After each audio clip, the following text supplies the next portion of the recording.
This is Charlie's Trains. We have the trolley car going back and forth from a town from 1950.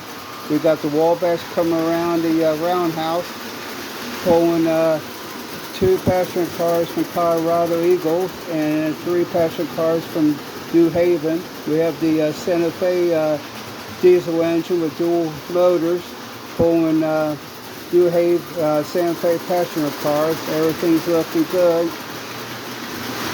There goes that trolley car back and forth in town from 1950.